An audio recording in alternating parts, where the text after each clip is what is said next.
अस्सलामुअलैकुम नाजरीन, वॉल्यूम 159 के पार्ट 3 में खुश आमदीद। एपिसोड के शुरुआत में मलका इब्राहिम बे का खंजर अपने गले पर रखते हुए कहती है, काट डालें मुझे इब्राहिम साहब, चूंकि आज आपने हमारे बेटे के कातिल को रिहा कर दिया है, मुझे वहाँ भेज दो जहाँ मेरा बेटा है, मुझे काट डालो। तो इब्राहिम बे कहते हैं, मलका ऐसा ना करो। मगर मलका चिल्लाते हुए कहती है, मैं क्या ना करूँ इब्राहिम बे, उस्मान का किया धरा ऐसे ही छोड़ दिया जाएगा, आप हमारे साथ ऐसा कैसे कर सकते हैं। इब्राहिम बे खंजर पीछे करते हुए कहते हैं, यूनुस एमरे के अल्फाज को पूरा रोम एहतराम की नजर से देखता है, उस आदमी ने अपनी पकड़ी हमारे सामने कफन के तौर पर रख दी, मैं एतराज कैसे कर सकता था। मलका कहती है, आपको उनकी मुखालफत करनी चाहिए थी, आप न सिर्फ दरवेश की बल्कि जो भी आता उसकी मुखालफत करते। ये सुनकर इब्राहिम पे गुस्से से कहते हैं, बस करो मोहतरमा, मुझे और खुद को गुनाह की तरफ धकेल रही हो। यूनुस एमरे ने इस मामले में हाथ डाला, मुझे उन पर पूरा यकीन है, फिक्र ना करो, वो इस गुत्थी को सुलझा लेंगे। जवाबन मलका कहती है, उस्मान हमारे जनाजे पे शर फैलाए और हमें नजरबंद करे और हम सिर्फ इंतजार करते रहे, क्या ऐसा ही है। इस्लामी खातून आकर खत इब्राहिम बे को देते हुए कहती है, यह खत आपके लिए आया है। खत पढ़ते साथ ही इब्राहिम बे चौंक जाते हैं, जिसमें लिखा होता है, अगर आप अपने बेटे के कातिल को ढूंढना चाहते हैं तो हम बुरसा किले में आपकी मेजबानी करना चाहेंगे, बुरसा कमांडर एलेक्सियोस। खत पढ़ने के बाद इब्राहिम बे कहते हैं, वो कैसे जान सकता है कि हमारे बेटे को किसने मारा। मलका पूछती है, आप जाएंगे, ऐसा ही है ना हुजूर। नाजरीन, इसके बाद हम देखते हैं कि उस्मान साहब एक बाजार से आगे बढ़ रहे होते हैं, हर तरफ धुंध छाई होती है, बाजार बिल्कुल वीरान होता है। आगे बढ़ते हुए उस्मान साहब पानी के पास जाते हैं, जिसपे एक मछली तैर रही होती है। करीबी में एक बुजुर्ग दुकानदार मछलियों पर पानी छिड़क रहा होता है। पानी में मौजूद मछली को देखते हुए उस्मान साहब उससे पूछते हैं, क्या कीमत है इसकी। जवाब में दुकानदार कहता है, एक पूरी जिंदगी। यह सुनकर उस्मान साहब जैसे ही मछली की जानी बढ़ने लगते हैं तो एक तूफान बर्पा हो जाता है, धमाके पे धमाका होना शुरू हो जाता है, हर चीज रेजा रेजा हो जाती है, तेज तेज हवाएं चलना शुरू हो जाती हैं। यह मंजर देखकर उस्मान साहब भी चौंक जाते हैं और आगे बढ़कर मछली को देखने लगते हैं तो एक शख्स उनका सर पानी में डुबो देता है। कुछ देर की तकलीफ के बाद उस्मान साहब खुद को छुड़वाकर उसे पानी में डुबो देते हैं और तब तक उसे डुबोते रहते हैं जब तक वो मर नहीं जाता। फिर उस्मान साहब पानी में मछली को पकड़ने की कोशिश करते हैं, मगर मछली उस्मान साहब के हाथ में नहीं आती। बहुत देर की कोशिश के बाद आखिरकार मछली उस्मान साहब के हाथ लग जाती है। वो उसका मुंह खोलकर उसमें से एक अंगूठी निकाल लेते हैं और मछली वापस पानी में डाल देते हैं। फिर खड़े होकर अंगूठी को देखते हुए बहुत खुश होते हैं। मौसम भी साफ हो जाता है, अंगूठी पर काई कबीले का निशान होता है। इसके साथ ही उस्मान साहब एकदम से उठ जाते हैं।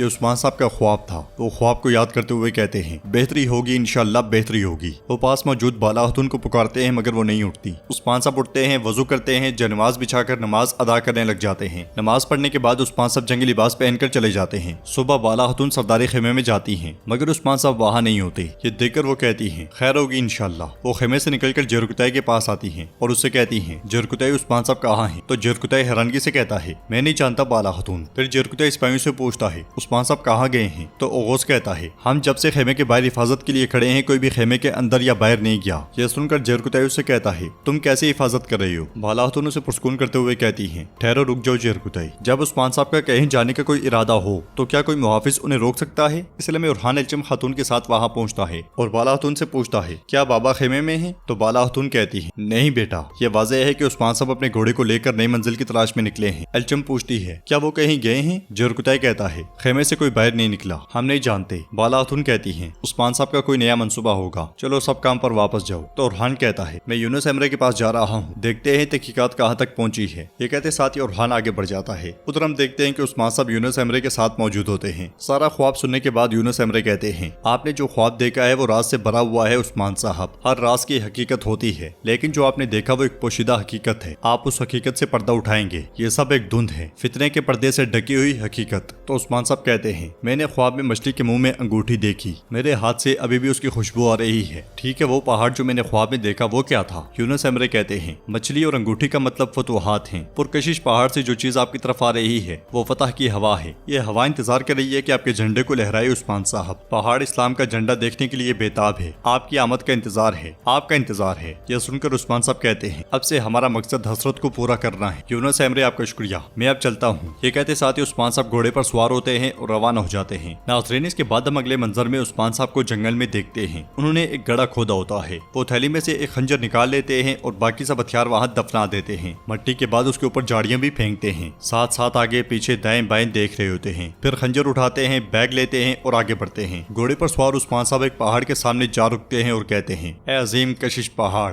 आसमान पर अजान मोहम्मदिया की आवाज गूंजेगी और इसके नीचे बहुत से मोमिनीन सजदा करेंगे, जल्द या बदेर। ये कहते साथ ही उस्मान साहब आगे बढ़ जाते हैं। नाज़रीन, इसके बाद हमें बोरसा शहर दिखाया जाता है जिसके पीछे कशिश पहाड़ होता है। बोरसा का बाजार लोगों से खचाखच भरा होता है। तिजारत जोरों शोर से जारी होती है। बाजार में हम हर रंग और नस्ल के लोग देखते हैं। मतलब बोरसा बाजार का कारोबार उरूज पे होता है। बेस बदले उस्मान साहब उसी बाजार से आगे बढ़ रहे होते हैं और हर एक चीज का गौर से जायजा लेते हैं। कभी एक दुकान पर जाते हैं और कभी दूसरी पे, फिर कहते हैं ए बोरसा, अपना वक्त खत्म होने का इंतजार करो। नाज़रीन, इसके बाद हम देखते हैं कि जंगल में यूनुस एमरे, मेहमद, उरहान और उलजाई के साथ मौजूद होते हैं। यूनुस एमरे कहते हैं अगर आप हकीकत को तलाश करना चाहते हैं तो पहले उसे तलाश करने की ख्वाहिश होनी चाहिए। उम्मीद करता हूँ कि यहाँ हर कोई हकीकत की तलाश में है। तो उरहान कहता है आइए उसे ढूंढते हैं ताकि मेरे भाई पे लगाए हुआ बोतान खत्म हो जाए। जवाबन यूनुस एमरे कहते हैं हकीकत को छुपाया नहीं जा सकता उरहान साहब, झूठ उसी को नुकसान पहुंचाता है जो उसे फैलाता है। बिल्कुल फिक्र ना करो। उलजाई कहता है क्या हम कातिल को तलाश करेंगे ये जानते हुए भी कि अलाउद्दीन बेगुनाह नहीं है? यह सुनकर यूनुस एमरे कहते हैं क्या आपने बगैर किसी सबूत के इल्जाम लगाना शुरू नहीं कर दिया?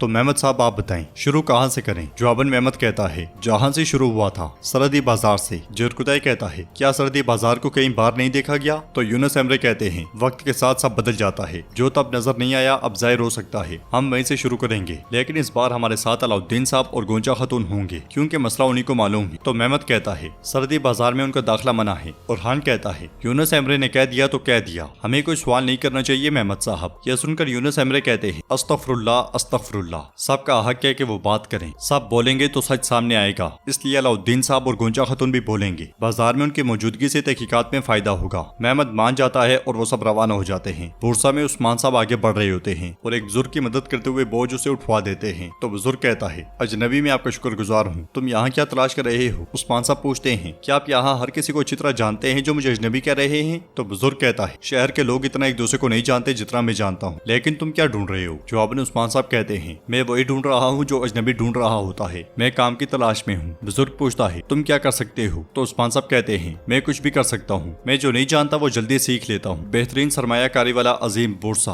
मुझे यकीन है कि ये मुझे भूखा नहीं छोड़ेगा। तो बुजुर्ग कहता है यह तुम्हें यकीनन मुतमईन करेगा, जमीन इसकी जरखेज है और अब हमारे गुनाहों के बावजूद हम पर मुस्कुराता है। फिर एक दुकान पर रुकते हुए कहता है रेशम, बोरसा में सबसे बड़ी नेमत। उस्मान साहब आगे बढ़कर उस दुकान में जाते हैं और रेशम को देखने लग जाते हैं। रेशम को देखते हुए उस्मान साहब कहते हैं ये रेशम इस जगह से बहुत सी सरजमीनों में जाती है। तो बुजुर्ग कहते हैं हाँ, लेकिन ये हमेशा इस तरह नहीं रहेगा। उस्मान साहब उससे पूछते हैं क्यों, आपने ऐसा क्यों कहा? यहाँ सब कुछ ठीक लग रहा है। वो दोनों आगे बढ़ना शुरू हो जाते हैं और बुजुर्ग ने ऐसा क्यों कहा ये हम जानेंगे पार्ट 4 में। अगर आपको ये वीडियो पसंद आए तो इस वीडियो को लाइक करें, चैनल को सब्सक्राइब करें और बेल आइकन पर लाजमी से क्लिक कर दें। और अगर आपकी कोई भी राय हो तो आप कमेंट बॉक्स में दे सकते हैं। इंशाल्लाह मिलते हैं नेक्स्ट वीडियो में, तब तक के लिए रखें अपना और अपनों का बहुत ज्यादा ख्याल। अल्लाह निगहबान।